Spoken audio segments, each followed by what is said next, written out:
Lucas 6, 27. Digo, porém, a vocês que me ouvem: amem os seus inimigos e façam o bem aos que odeiam vocês. Abençoem aqueles que os amaldiçoam. Orem pelos que maltratam vocês. Ao que lhe bate numa face, oferece também a outra. E ao que lhe tirar a capa, deixe que leve também a túnica.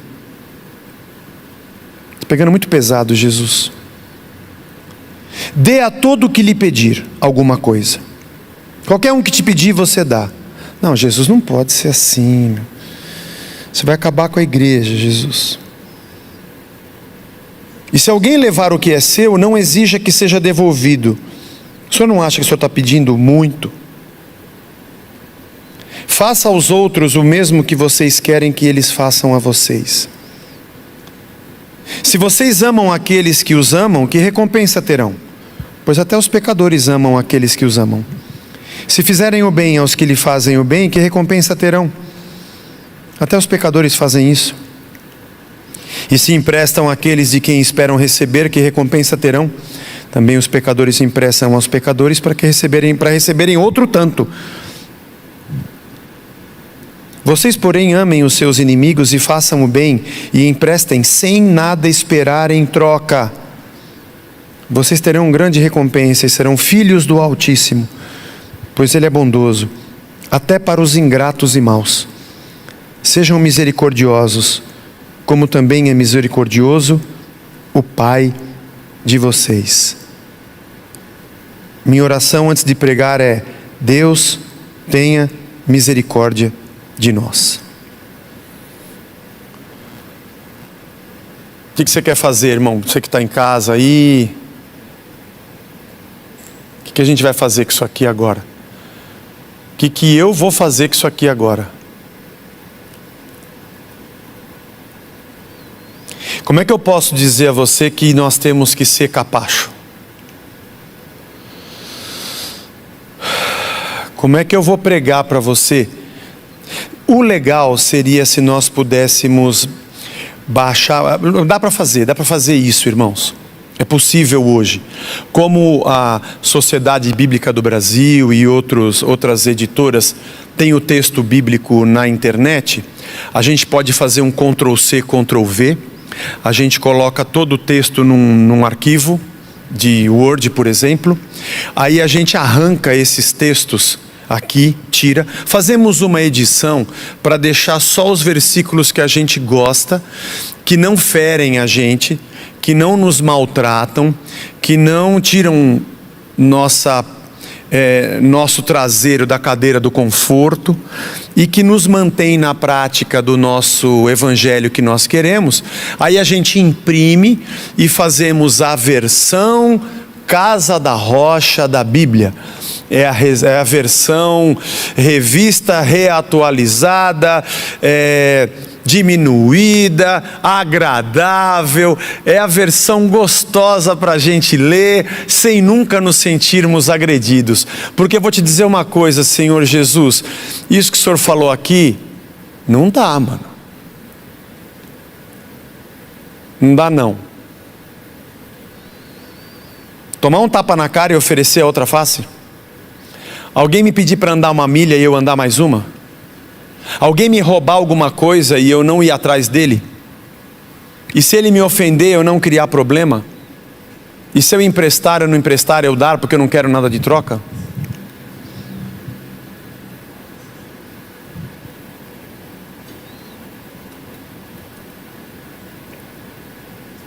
Até antes de eu subir aqui, eu estava pensando como é que eu ia pregar isso aqui. Na verdade, eu tenho minhas anotações, irmãos. Mas eu digo a você que ou nós somos de Cristo ou nós não somos.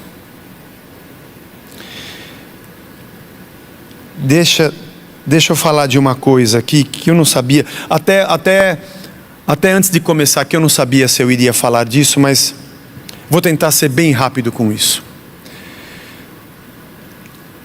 De 35 depois de Cristo de 85 depois de Cristo até 160 depois de Cristo, viveu o filho de um líder da igreja, se não me engano, chamado Hipólito. O seu nome era Marcião. Marcião auxiliou seu pai no episcopado da nascente igreja do 1º e 2º século. E Marcião é o criador do marcionismo.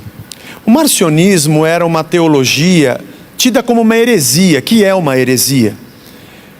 É uma heresia porque Marcião dizia que haviam 2 deuses. Um Deus do Antigo Testamento, que mandava o povo invadir as terras e matarem os inimigos, e um outro Deus no Novo Testamento, que dizia para as pessoas amarem os seus inimigos. E muita gente, obviamente que você não tinha imprensa, não tinha material impresso, você não tinha internet, nem rádio, nem televisão, mas esse tipo de teoria teológica se desenvolveu e teve uma certa repercussão no 2º século, 3º, e muitos pais da igreja combateram essa heresia dizendo que não existem 2 deuses, é um único Deus. Apesar de que na cabeça de Marcião não havia harmonização entre o Deus que é vingativo com o Deus que é misericordioso do Novo Testamento. O problema é que a maneira como nós lemos o Antigo Testamento e o interpretamos, ela é religiosamente tendenciosa. Por isso que parece que são 2 deuses diferentes. Na verdade é um Deus só. Mas eu queria alertar você que está me assistindo, que talvez você seja marcionita. E você acredita que existem 2 deuses. Zé, eu nunca parei para pensar nisso, mas pense no que eu estou te falando. Você acredita que existem 2 deuses, um Deus do Antigo Testamento, que fala entra em Jericó e mata todo mundo, destrói o seu inimigo. E existe um outro Deus no Novo Testamento, que se chama Jesus Cristo, que diz, seja misericordioso. Você acredita nisso? Não, eu não acredito. Não, presta atenção, você acredita nisso. O pior não é acreditar que existem 2. O pior é que você escolheu o errado, o do antigo, que é vingativo e violento. E sem perceber, você não só separou os 2, como você interpretou errado o do antigo, e você escolheu aquele que você interpretou errado.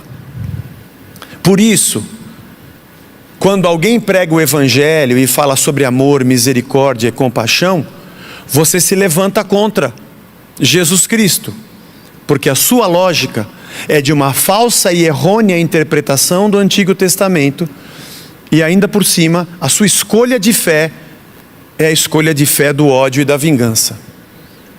Putz, eu nunca parei para perceber isso, meu.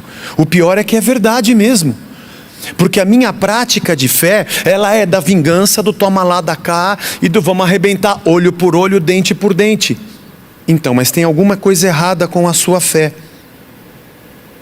O que acontece, estou gastando tempo demais com isso, eu não quero que a pregação vire uma aula. Eu não posso me perder. O reino de Israel, como reino terreno, e a igreja de Jesus Cristo, tem propósitos, vocações e momentos diferentes na história. O reino de Israel e aquelas 2 capitais, Judá e Jerusalém, se bem que viria de Judá e Jerusalém, Samaria e Israel, essa história desse povo tinha um objetivo. Esse povo tem que ser preservado temendo a Deus, e esse povo tem que ser preservado para que dele nasça o Salvador. Então esse povo não pode se misturar com outros povos, porque senão eles vão crer nos outros deuses e não vão crer no Senhor, e esse plano não vai até o fim. Lembre-se, você não tinha a palavra escrita, você não tinha Emanuel, Deus conosco, e nem a mediação do Espírito Santo que habita em nós. Como é que eu mantenho esse povo dessa forma? E tem um outro problema. Nós estamos falando de uma antiguidade, de nações que eram tribais, de uma ética muito menos apurada e desenvolvida do que hoje, onde a lei do eu gostei da sua terra, mas a terra é minha, eu mato você e sua família e fico com a sua terra, era a lei. O homem era muito mais o homem das cavernas do que o homem do shopping center. E como Deus conseguiria se revelar sem o Emanuel, sem a sua palavra, sem o evangelho do reino e sem o Espírito Santo manifesto? Até que Cristo se manifestasse, até que a sua palavra se manifestasse e até que o seu Espírito nos habitasse, Deus mantinha esse povo estanque dentro de 4 paredes com uma lei que os obrigava, porque Deus transitou no meio dos homens das cavernas até que Cristo se revelasse. Então, nessa época, se você ficar como você está, os amalequitas vão te matar. E se você ficar quieto aqui, os amonitas vão te enforcar e pegar suas mulheres e seus filhos. E se você der mole para os filisteus, eles vão dizimar todos vocês. E é desse povo que nasce o menino. Não se misturem, e entre eles e vocês, sejam vocês. Nas entrelinhas do Novo Testamento, nós percebemos toda a misericórdia de Deus, de Cristo, lá no Antigo Testamento. Lembre comigo rapidinho, vai. Em ti, Abraão, serão benditas todas as famílias da terra. Deus não tinha ódio das outras nações. Raabe, a prostituta que estava lá em Jericó, não só foi salva, como entrou na genealogia de Cristo, assim como Ruth, que era moabita. Aliás, Deus mandou Jonas ir pregar a sua palavra em Nínive. E Nínive era a capital dos assírios, que eram os seus inimigos. E Deus era chamado do rei das nações. Deus nunca elegeu um povo para dizer vocês são perfeitos e mate os imperfeitos. Aliás, Deus também trouxe juízo sobre o próprio Israel, não sobre só as nações estranhas.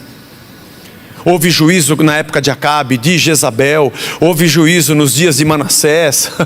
Aliás, se você já leu o profeta Jeremias, eu nem preciso te dizer, a Babilônia vai destruir Judá e Jerusalém porque esse é meu juízo. E Deus estava usando o estrangeiro para cometer juízo com o seu próprio povo. Deus nunca foi um Deus de ódio, Ele sempre foi um Deus de misericórdia. E enquanto tem 2 homens guturais das cavernas, e eu tenho que preservar o meu povo,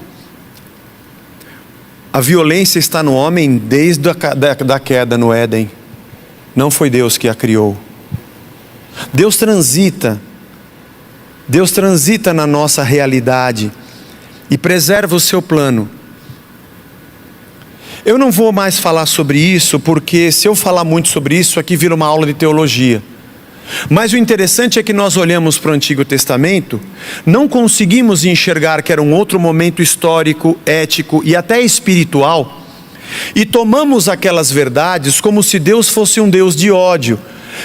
E ao invés de olharmos para Cristo e dizermos, esse é o Deus que sempre esteve e sempre foi o mesmo, desde a sua aliança, que permanece no seu sangue para a eternidade, eu tiro a misericórdia de Deus e o interpreto como um Deus de vingança, e o pior, eu escolho o Deus do mal para ser o meu Deus. É por isso que nas redes sociais e no bate-papo que você vê, nós encontramos tanta gente odiosa. E nós encontramos tantos religiosos fomentando o ódio, a espada, a bala, para se fazer justiça. E o pior é que usam textos, obviamente sempre, do Antigo Testamento, interpretando erroneamente o Deus da misericórdia como se ele fosse um Deus de sangue. Isaías 1,19. Deixa eu atrapalhar um pouco a sua cabeça. Se estiverdes dispostos e me ouvirem, vocês comerão o melhor da terra. Está vendo, Zé? Deus quer que eu prospere como o melhor da terra. Lucas 12:20. Louco, essa noite pedirão a sua alma, e o que você tem preparado vai ser para quem? Parece que a lógica do Antigo Testamento, onde a terra era a terra, o fruto era o fruto de verdade, o terreno era o terreno mesmo, o reino era um reino humano mesmo, o trono era um trono mesmo, e a grande prosperidade era material mesmo, porque era um tempo histórico para que o menino nascesse, agora virou de cabeça para baixo. Agora seu fruto não é mais dessa terra. Se crerdes e me ouvirdes, comereis o melhor dessa terra. Agora, quando depois de Cristo calma, o seu reino não é mais nessa terra. Louco, se ajuntou tanto, vai ficar para quem? Deixa eu ler 1 Samuel 7,13 para você. Este edificará um templo ao meu nome, e eu estabelecerei para sempre o trono do seu reino. Nossa, que palavra bonita essa em 2 Samuel 5. Está falando a Davi sobre Salomão e o reino e o trono de Davi. Lucas capítulo 1, verso 32, sobre Jesus Cristo. Ele será grande, será chamado Filho do Altíssimo. Deus, o Senhor, lhe dará o trono de Davi, seu pai. Então, antes o trono era humano, o trono era da descendência de Davi. E agora? Agora o rei é Jesus Cristo, o trono é Cristo. Não tem mais trono. Não tem mais líder religioso no trono. Não tem mais descendência de Davi terrena no trono. Agora o rei é o Senhor Jesus. Não porque eu leio os textos de Davi, eu tomei posse da unção de Davi, eu vou ser rei como Davi. Não, não faça isso. Não faça isso, porque não é essa a lógica. Davi não representa você hoje. Davi representa Cristo na eternidade. O reino era terreno, o trono era terreno, agora não é mais. A igreja não luta por se entrar no trono político terreno, porque Jesus já se assentou no trono da glória. Deixa eu atrapalhar você mais um pouco. 2 Samuel capítulo 5, verso 12. Irmãos, eu estou dando alguns exemplos. Se você fizer por acaso o caminho das letras, nós vamos atrapalhar a sua religião toda. Então Davi reconheceu que o Senhor o havia confirmado como rei sobre Israel, que tinha exaltado o seu reino por amor do seu povo Israel. Aleluia, é isso que eu quero, ser como Davi e ter o meu reino nessa terra. Só que em João capítulo 18, 36, Jesus diz: o meu reino não é deste mundo. Se o meu reino fosse desse mundo, meus ministros me empenhariam por mim, para que eu não fosse entregue aos judeus, mas agora o meu reino não é daqui. Ah, mas esse Jesus não tem graça. Eu queria tirar a misericórdia dele, tirar a misericórdia do Antigo Testamento, pegar só o Davi que arranca a cabeça de Filisteu e ser que nem ele, porque eu quero arrancar a cabeça do meu chefe e do meu gerente, pô. Eu quero uma religião que avalize o meu ódio. Deuteronômio 21, 22 a 23. Se alguém tiver cometido um pecado que é passível de pena de morte e tiver sido morto, vocês o pendurarem num madeiro, o seu cadáver não deve permanecer no madeiro durante a noite. É preciso sepultá-lo no mesmo dia, pois o que for pendurado no madeiro é maldito de Deus. Assim vocês não contaminarão a terra que o Senhor, seu Deus, lhe dá por herança. Quem morrer no madeiro é maldito. Aí Filipenses 3, 17 a 21 diz: irmãos, sejam meus imitadores e observem os que vivem segundo o exemplo que temos dado a vocês, porque muitos andam entre nós, dos quais repetidas vezes eu lhes dizia, agora até chorando, que são inimigos da cruz de Cristo. Não, Paulo, está certo, eu tenho que ser inimigo da cruz, porque é maldito que ficar no madeiro. O destino deles é a perdição e o Deus deles é o ventre. A glória deles está naquilo que deviam se envergonhar, visto que só pensam nas coisas terrenas, pois a nossa pátria está nos céus, de onde também aguardamos o Salvador e Senhor Jesus Cristo, o qual transformará o nosso corpo de humilhação para ser igual ao corpo da sua glória, segundo a eficácia do poder que Ele tem, até de subordinar a si todas as coisas. Quem estava no madeiro era maldito, mas para nós Jesus é bendito. Sempre Deus foi um Deus de misericórdia. O Deus mau e violento é o Deus da religião que o interpreta segundo a sua queda, não segundo as Escrituras. O Rei das Nações abençoaria todas as famílias da terra.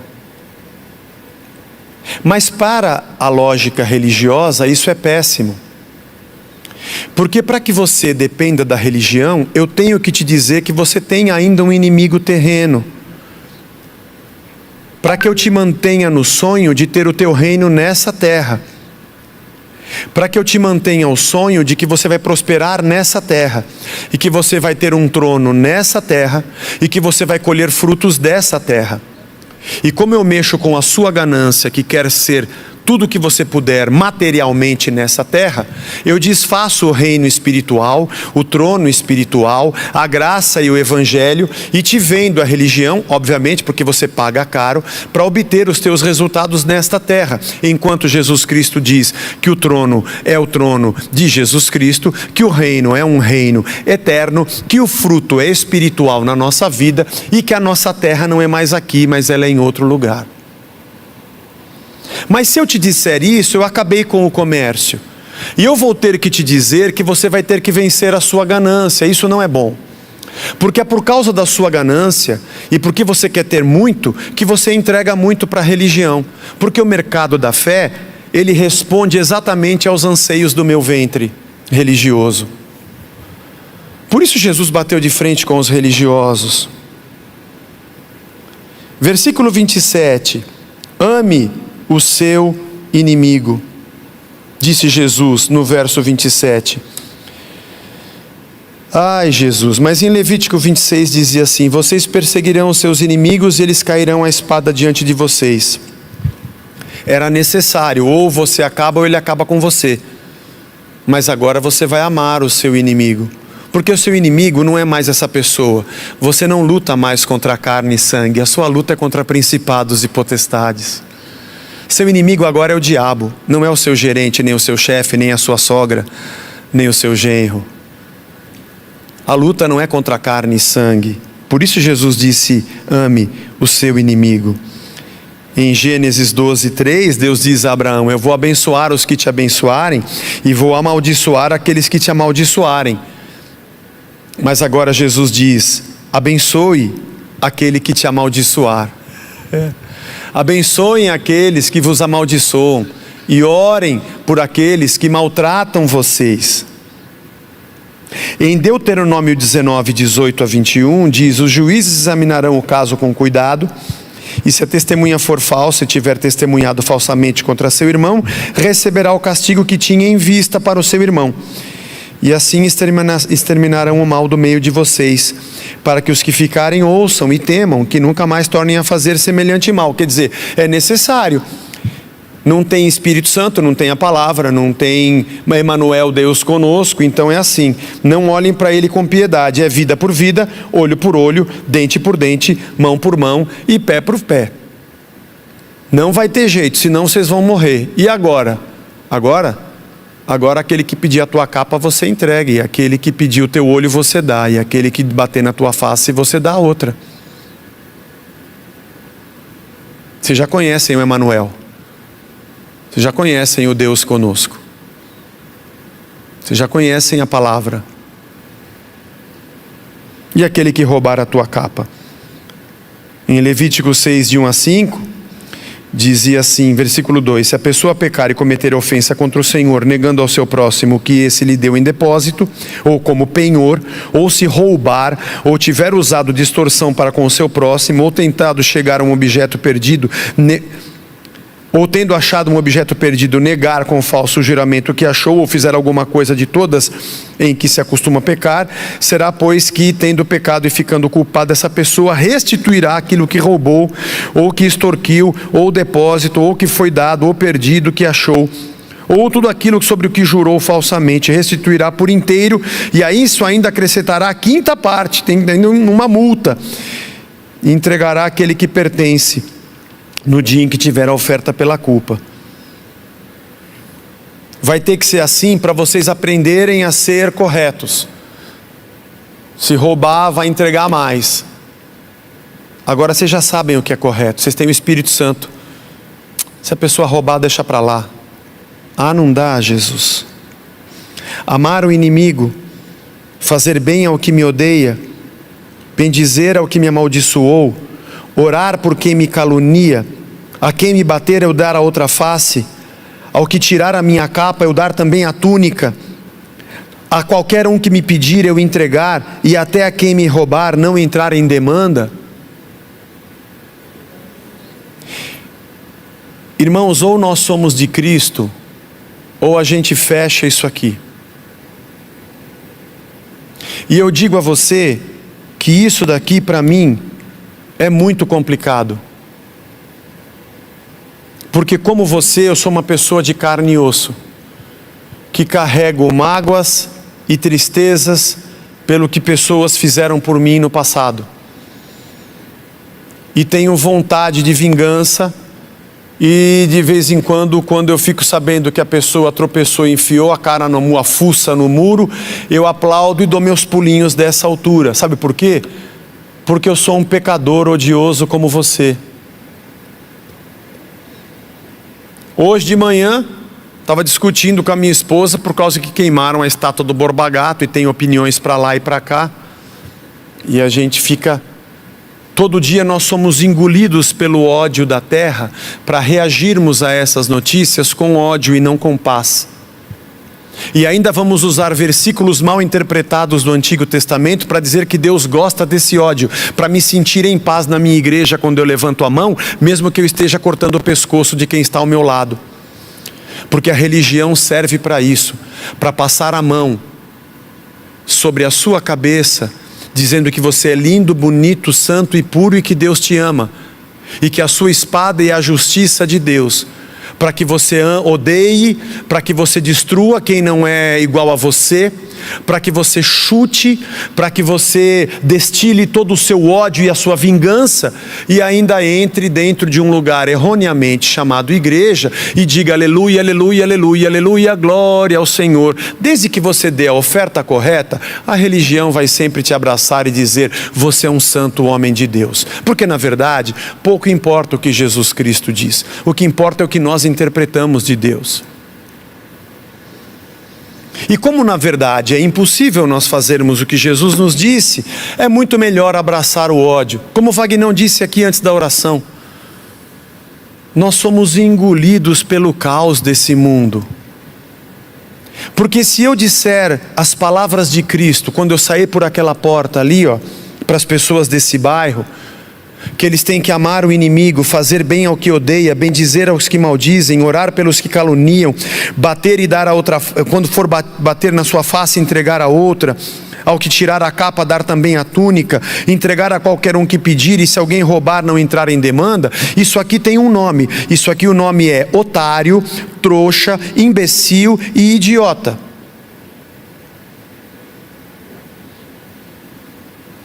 Mas Jesus chamava isso aqui de Filho do Altíssimo.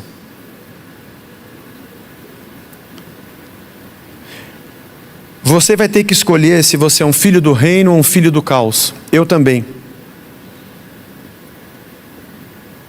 Eu também.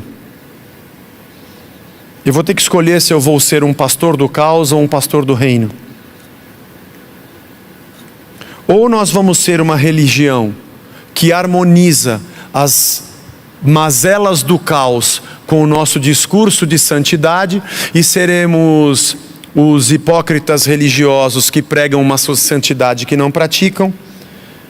Ou nós vamos sacrificar a nós mesmos e morrermos para nascer de novo, para sermos filhos do Altíssimo, povo do Evangelho. Eu só pediria a você que você tivesse paciência comigo, porque sou eu que pastoreio a igreja, e eu sou tão odioso como qualquer outra pessoa. E fico nervoso no trânsito quando o cara me fecha, e torcendo para ele bater lá na frente para largar a mão de ser trouxa. Porque eu não consigo ser cristão e dizer, Senhor, abençoe esse cara porque ele não sabe o que faz. E se eu fizer isso, mesmo sozinho dentro do meu carro, parece que todas as pessoas do mundo ao meu redor estão dizendo, você é trouxa, você devia fechar ele lá na frente, porque essa é a lógica do caos. Mas Jesus diz assim, o que você quer que os homens façam com você, faça também por eles. Havia mesmo nos povos antigos, uma ética que foi desenvolvida na filosofia grega, de que você não deveria fazer pelo outro aquilo que você não gostaria que fizessem com você. Mas aqui nós temos o caráter negativo, depois foi chamada de lei de prata. Não faça pelos outros o que você não quer que façam com você. Mas Jesus foi além disso e disse, não é só não faça o mal pelo outro que você não quer receber. Faça o bem pelo outro mesmo que ele faça mal, porque é o bem que você gostaria de receber. Parece que os filhos de Deus, eles nadam contra a maré, porque eles vivem a lógica do reino, e mesmo que eles sejam pendurados no madeiro, chicoteados, tidos como idiotas, retribuindo o mal com o bem e não com o mal, eles continuam fazendo assim. Eles continuam lutando contra o caos através do amor.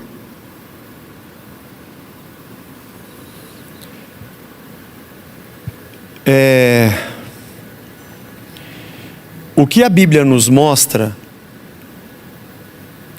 é que o final dos tempos será um momento em que a besta vai governar os homens. E a besta não é uma pessoa, a besta não é um líder político e nem uma ideologia política. Se você crê nisso é porque a tua visão está muito do Antigo Testamento, é muito olho por olho dentro, você precisa ler a Bíblia melhor. É um espírito, que aliás é o próprio inimigo, é o próprio Satanás. O problema é que ele vai governar a cabeça de todos serão um. E os que pensarem o contrário disso não vão conseguir viver nessa terra. Ou seja, nós estamos diante de uma realidade que começa a se apresentar na nossa geração, mas que já vem se apresentando em outros lugares, em outras gerações, com até mais veemência, de que o mundo é um lugar que não tem lugar para nós. Sim, nós vamos falar do amor de Deus.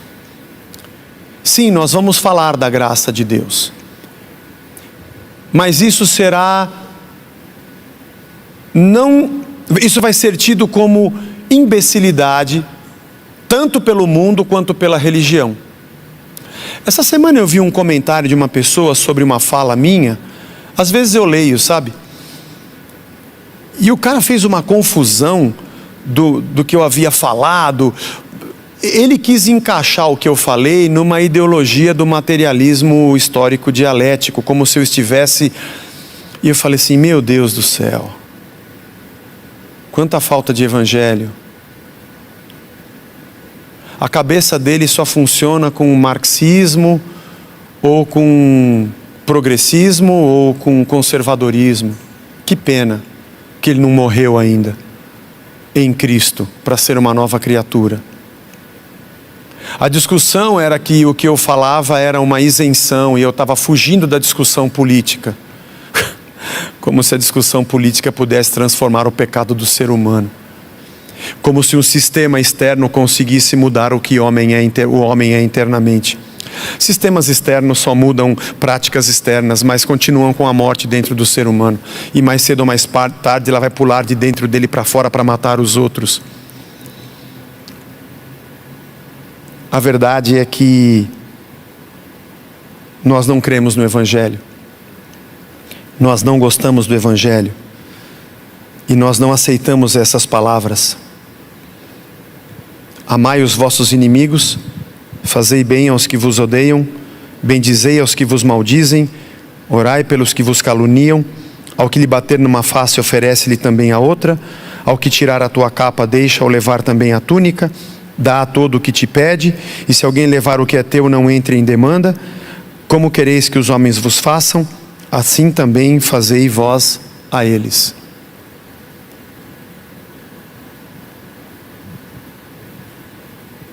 Nós somos um arremedo de crentes. Nós somos uma farsa. Nós carregamos tudo o contrário disso aqui dentro de nós. Nós queremos vingança contra os nossos inimigos. Nós damos em troco o mal aos que nos odeiam. Nós xingamos quem nos xinga e caluniamos quem nos calunia. E quem bate na nossa face com uma mão, a gente põe um soco inglês e arrebenta a cara dele depois de ter treinado MMA. Ao que tira a nossa capa, a gente vai e arranca duas dele. E ao que me pede, eu digo que é vagabundo, que ele não merece receber. Ao que leva o que é meu, eu entro em demanda, arrumo falsa testemunha para tentar destruí-lo. E o que eu quero que os homens me façam é o contrário do que eu faço contra eles. Só que no domingo a diferença nossa, a nossa diferença para um ser humano da nossa época, a nossa diferença para o ser humano pós-moderno que pensa desse jeito, é que no domingo, enquanto ele está na casa dele fazendo qualquer outra coisa, nós estamos aqui na igreja, hipocritamente levantando a mão, dizendo que diminua eu e o Senhor cresça em mim. Mentira. Eu quero nascer de novo. Mentira. Tua palavra é a verdade. Mentira. Enche-me, Espírito. Baboseira. Nós estamos cheios de ódio. Mais de ti, mais de ti. Uma banana mais de ti. Cada dia eu me encho mais do que eu ouço nesse mundo, e dentro de mim a lógica é da religião imunda, e das tratativas imundas, e do ódio, e da retribuição com o mal, e da espada, e da bala, e ainda tem sempre um religioso que vai me ungir, passar a mão na minha cabeça e dizer: você é uma bênção. Porque eu adoro me enganar. E é muito fácil para mim vir aqui no domingo e falar do Evangelho e falar de Cristo, enquanto você não sabe o que está dentro de mim, o ódio que eu carrego e a vontade de dar um murro na cara do cara que fez o que fez contra mim. E você dizer: o Zé é uma bênção. Uma bênção escambau. Nós somos todos um bando de falsos e hipócritas que não temos coragem de olhar no espelho e dizermos: é o seguinte, você que eu estou olhando no espelho, você não presta. Seu vagabundo, sem vergonha, hipócrita e falso.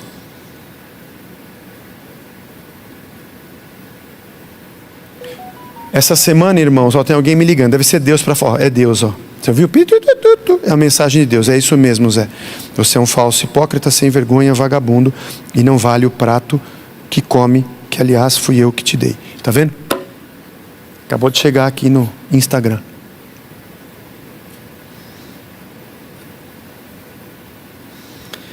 Por isso eu disse a você, irmãos, que essa semana aqui eu me debati muito com esse texto, sabe? O que a gente vai fazer agora? Você diz aí. Esse prédio aqui é alugado, irmão, é fácil para a gente entregar. Aliás, o proprietário aqui foi muito legal com a gente. Se eu disser para ele: a gente não vai mais, obrigado, você ajudou bastante. Mas nós não vamos... vocês vão alugar outro? Não, não vamos alugar mais, não. Para fazer o que a gente faz, não precisa mais de igreja. Não precisa mais.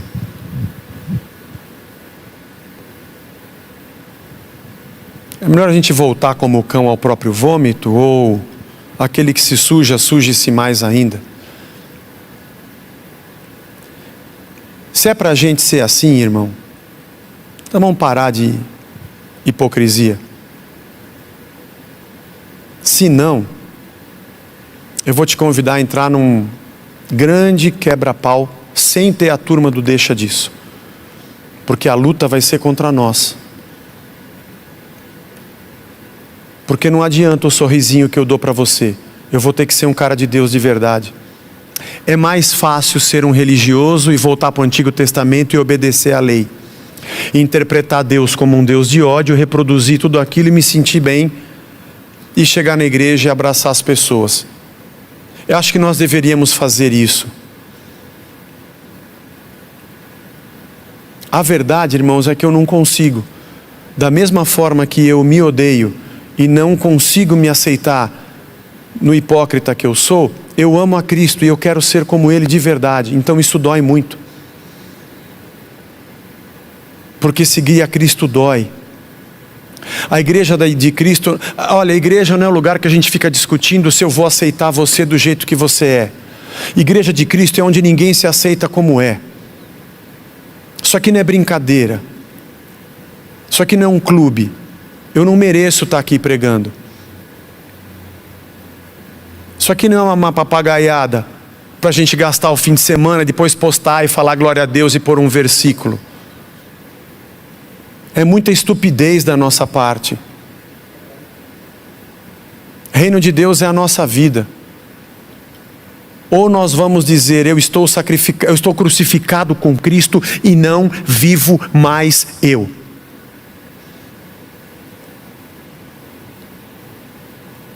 Eu estou cansado de ficar tentando responder para mim mesmo e para os outros se Deus vai fazer a minha vontade ou vai me aceitar como eu sou. Já faz tempo já que é para eu ter jogado a minha vontade fora e já ter matado a mim mesmo na cruz para nascer de novo e ser como Ele. Se eu não entendi, é melhor cair na gandaia mesmo e fazer o que quiser fazer, mas não põe Deus na tua história, nem na minha. Nós precisamos de conversão. Todos quantos o receberam são chamados filhos de Deus. Eu queria te perguntar se você quer receber a Cristo. E a semana inteira, e eu preciso responder para mim mesmo também se eu quero receber a Cristo. E se eu estou disposto a abençoar quem me amaldiçoa, e a amar o meu inimigo, e a fazer bem a quem me odeia, e bendizer a quem me maldiz, e a continuar tomando tapa e oferecendo a outra face, a entregar a minha capa quando me levarem e dar também a túnica, o sapato, a sandália, a dar a qualquer um que me pede, e se alguém levar o que é meu, não ficar brigando, e o que eu quero que os homens me façam, eu fazer também para eles. Porque se eu amar apenas quem me ama, que recompensa que eu tenho? Se eu fizer o bem só a quem me faz o bem, que raio de gente que eu sou? Até os pecadores fazem isso. E se eu empresto para querer ganhar alguma coisa dos outros, que raio de crente que eu sou? Qualquer um no mundo faz isso. Então amem o seu inimigo e faça o bem, empreste sem esperar nada em troca, e assim será grande o vosso galardão, e assim vocês vão ser filhos do Altíssimo, porque Ele é bom para aqueles que são ingratos e maus.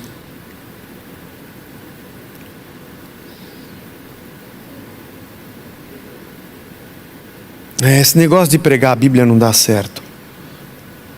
E essa coisa de pregar o livro em sequência é uma droga.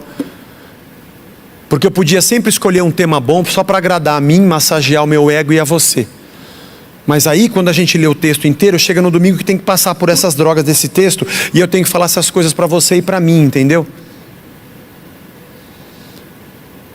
Eu tenho que vir aqui falar essas coisas e você tem que estar aí na tua casa, que é um domingo de descanso, pô, que é super legal, tem Olimpíada que está assistindo, hoje tem São Paulo e Flamengo, e nós todo mundo está torcendo para o São Paulo ganhar, e nós estamos, sabe, e já estragou o nosso domingo, pô.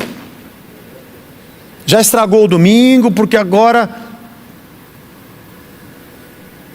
Eu devia mudar de igreja, ir para um lugar que eu sempre recebo bênção, profecia de maravilha, que enchem o meu ego, que alisam a minha cabeça, para dizer que eu estou em paz, que Deus te ama, que você é uma bênção. E aí eu e você íamos esconder esse monstro estúpido que nós carregamos dentro de nós, e posarmos de bênção para esse mundo que vai nos odiar pela nossa hipocrisia, é óbvio.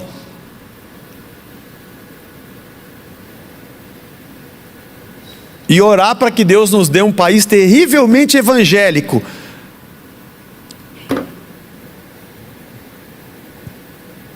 O que a gente faz com esse texto, irmãos? A gente tem pelo menos até a semana que vem para responder, ou pelo menos até o dia 19 de setembro, porque daí a gente já acaba com tudo. Mas tem uma coisa que eu preciso encerrar dizendo: existe um caminho.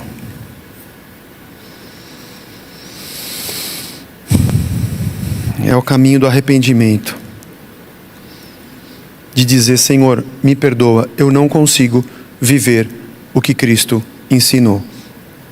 Eu preciso da Tua graça, eu preciso do Teu Espírito Santo, eu preciso mortificar a minha carne a cada dia, eu preciso me converter, eu preciso conhecer o Teu amor, a extensão, a largura, a altura e a profundidade do amor de Cristo. Eu preciso entender mais a tua cruz. Eu preciso, Pai, conhecer mais a tua graça.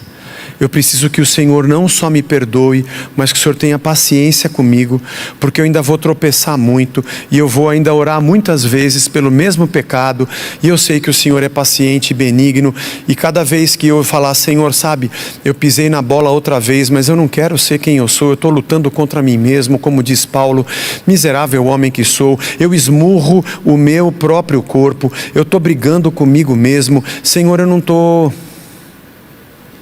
Quem vai me livrar desse corpo de morte? Aqui dentro mora um pecador, e eu preciso muito que quando você entre aqui, ou quando a gente se encontrar, você não me trate como um guru, você não me trate como sabichão, nem como o santo dos santos, nem como o grande e poderoso distribuidor de unção, mas como um cara como você, que estamos juntos caminhando como discípulos aos pés da cruz, dizendo, Senhor, tem misericórdia de nós. É o caminho de nós sermos achatados e esmagados pela palavra da cruz. É o caminho de nós sermos pisoteados e triturados, espremidos pela palavra do Evangelho, que sutilmente em amor me diz, coloque-se no seu lugar, porque você é um pecador. E todo dia eu e você teremos coragem de dizer, Senhor, eu nada sou, miserável homem que sou. O bem que eu quero fazer eu não faço, o mal que eu não quero todo dia eu faço. Talvez, se nós fizermos isso, seja o único jeito de trilharmos esse caminho. Porque quando Jesus disse que o caminho era estreito, o caminho não é estreito porque você vai ter pouco dinheiro. O caminho não é estreito porque o seu carro não vai ter ar-condicionado. O caminho não é estreito porque você não vai ser o chefe, vai ser outro. O caminho não é estreito porque você vai ter menos honra do que o outro tem e menos seguidores do que o outro. O caminho é estreito porque você vai ter que matar você mesmo, está entendendo? Vai ter que ser muito homem, muito mulher, muito digno, muito macho, no real sentido da palavra, para dizer, eu vou lutar contra mim porque eu não presto. O único jeito de verdade recuperar uma pessoa que está com um vício é quando ela diz, eu sou um dependente. Eu estou aqui na minha reunião número 1700 e não sei quanto dos Alcoólicos Anônimos, eu sou um dependente e estou há 10 anos sem beber. Eu reconheço e sei que se eu comer um bombom de rum, eu tropeço outra vez. Para a gente entrar aqui todo domingo e dizer, nós somos pecadores salafrários, redimidos por Cristo, salvos pela graça, e conseguimos passar mais uma semana sem sermos engolidos por essa teoria de ódio que está do nosso lado. Mas eu confesso que eu tropecei terça-feira, mas eu pedi perdão. Jesus nos ajuda a andar pelo caminho estreito. Jesus nos ajuda a negarmos a nós mesmos.